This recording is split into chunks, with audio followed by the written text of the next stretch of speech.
Siya po ay 33 years na at 2 months na naglilingkod sa ating institusyon.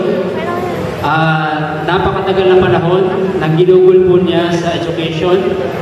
Kaya kasalukuyan siya po ang Superintendent of Education sa ating Central Luzon Conference. Siya po ay naglilingkod sa Departamento ng Edukasyon ng 16 na taon na po. Siya po ay may asawa, nakasama niya po ngayong umaga, si Ma'am Norlene Kadapan. Acknowledge po ng presence ni Ma'am. Siya po ang ating director sa Music at Children sa North Philippine Union Conference.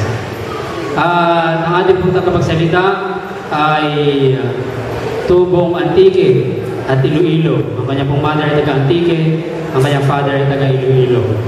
At siya po ay isa sa mga masigasig na nangunguna sa paglilingkod pagdating sa edukasyon. Siya po ay walang iba kundi sa katauhan ni Sir Reynaldo D. Kadapan. Ating pong pakinggan ang mensahe ng awit.